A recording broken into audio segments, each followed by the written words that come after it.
Good morning, students. Let's move on to the other celestial bodies. We come to asteroids. Asteroids are large number of small rocky bodies of 1,000 km or less diameter which orbits around the sun between the orbit of Mars and Jupiter. Okay, and that is also called as asteroid belt. So they rotate between the orbits of Mars and Jupiter's. Then we come to meteors. Now meteors are the asteroids consisting of small pieces of stones and metallic rock. Asteroids are large number of rocky bodies, whereas meteors are small pieces of stones and metallic rocks which travel at high speeds. Now what happens is when these asteroids, the big asteroids, when they enter the Earth's atmosphere, they get heated up because they are traveling at a very high speed, and due to air friction they become heated up so fast that as soon as they enter the Earth's atmosphere, जैसे ही enter किए, they start burning, and then this burning, it appears as a streak of light in the sky. So we call them as shooting stars or falling stars, and they are also called as meteors. Okay, they are called as meteors, and the remnants of meteors which reach the Earth's surface, it is called as meteorites.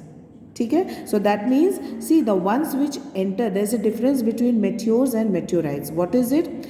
The stones, the small stones which enter the Earth's atmosphere. जब Earth के atmosphere पे आ रहा है, due to high friction, it gets heated up and appears as a streak of light. So this is called as meteors. And the remnants of meteor, जो कि Earth के surface पे पहुंच जाता है, that is called as meteorites. Then we come to comets. Comets are the balls of frozen gases, dust particles, and rocks that follow a regular orbit around the sun. Okay. Now, whenever a comet approaches the sun, it may develop a long tail. Now, comets, it goes around the orbit of the sun. Sun के चारों तरफ orbit करता है, and when it starts going towards the sun, it develops a long tail. And the tail of the comet always points away from the sun.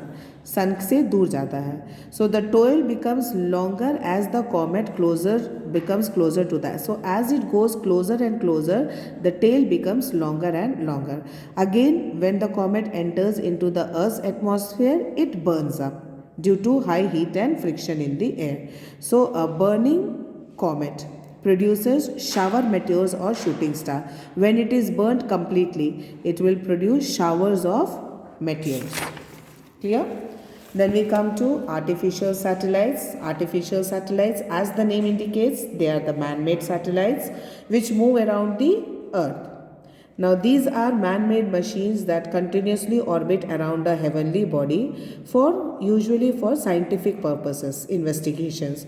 So satellites are launched into the space by rockets and space shuttles, and a satellite remains in orbit. It has to always orbits because of a balance between the Earth's gravity and the satellite's velocity. So they keep on orbiting. Clear? And artificial satellite, children, you all know, it's very useful or very important for our lives. Why? Because it has made long distance transmission of TV programs, and it's because of satellites that we have access to internet, telephones. Then we can also use it for remote sensing, spying, defense, research. So all these are the importance of artificial satellite. Now the Indian satellite, the ISRO, that is the Indian Space Research Organization, is the in charge of Indian satellites. The first satellite, you all know, was made in India was Aryabhatta, which was launched by Soviet rocket. And now India has the capability of launching its own satellites. India launched Chandrayaan-1 from Sriharikota. Okay, so this was launched by India, that is from Sriharikota. Now we move to earthquakes. Earthquakes are a sudden short-term vibration of the ground surface. Now, what does this do? It shakes the buildings apart and causes gaps and fissures to open in the ground, and this is called as an earthquake. So, what happens is there is a sudden displacement of the earth crust. Okay, you can see here the earth crust. So when there is a displacement in the earth's crust, it releases energy stored within the earth's interior, whatever energy is stored here. So because of this, tremors or waves are caused, waves or tremors, and this moves in different directions from the center of the disturbance. So the center from which the earthquake waves originate is called as the seismic focus. So what is seismic focus? The center from which the earthquake waves originate, जहाँ से originate होता है, that is the seismic focus. Now we'll see how these earthquakes are formed. The uppermost layer of the earth is made up of rocks. You all know that there are blocks of rocks on the uppermost surface. Now these blocks float on a layer of semi-liquid rock called the mantle. All this there is a layer of semi-liquid, and this is called as the mantle.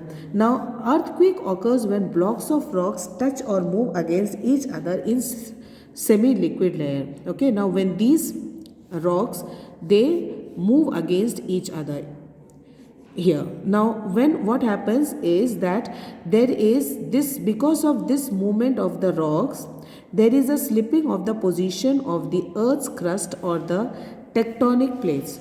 The earth crust has got tectonic plates. Okay, so these plates lie like this, ऊपर और नीचे. Now what happens? These continuously keep on brushing against each other.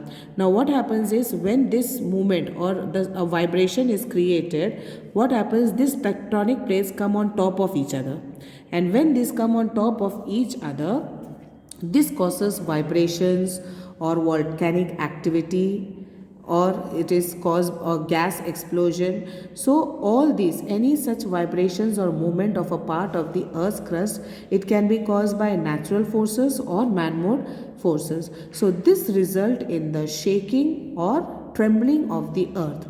So this is called as earthquakes. So earthquakes can be because of volcanic eruptions, it can be folding and falling. Then the plate tectonic, that is when the tectonic plates come on top of each other.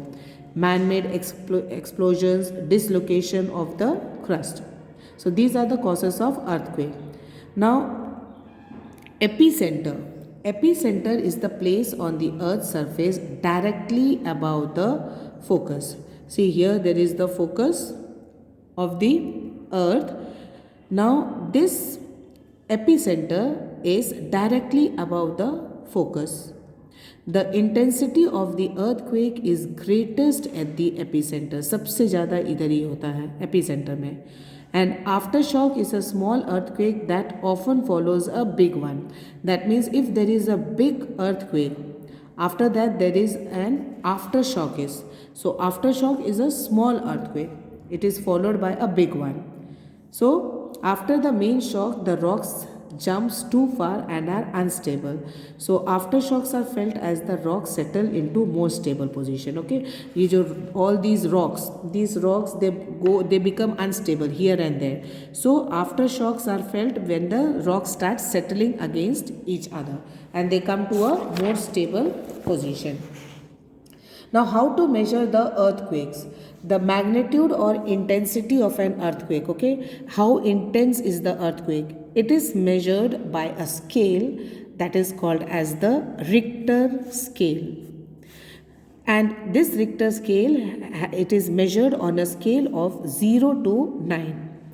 The earthquake tremors damage many structures like roads, buildings, etc. And it can also cause human and animal life.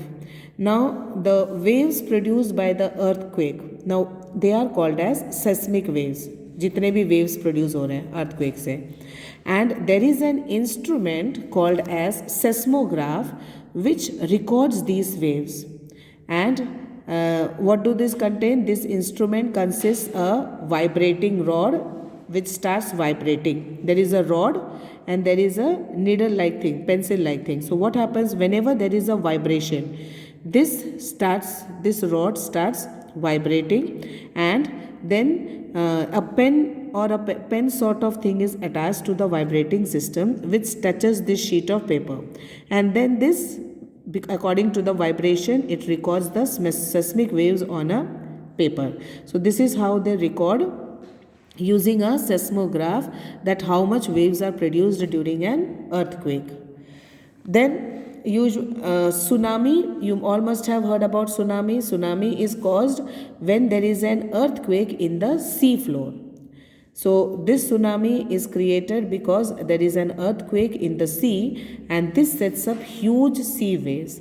So the water is seen to pull back from the beach and then build up into a sudden powerful large wave that almost sweeps along the whole of the coastal area. So there are some protection against earthquakes. Now we all know that there are many areas in the world which are earthquake prone areas. These areas are called as seismic zones. So seismic zones are the areas in the world that are earthquake prone. So in these areas the buildings are designed in such a way that they can sustain the major tremors, and buildings should be used with light materials like mud or timber.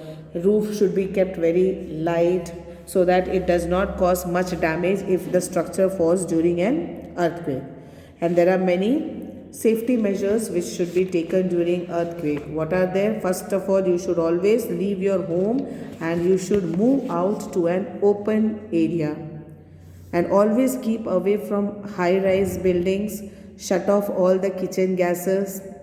If you are in a car, you should slow down and drive to a place which is away from buildings, and if needed should help others according to their needs.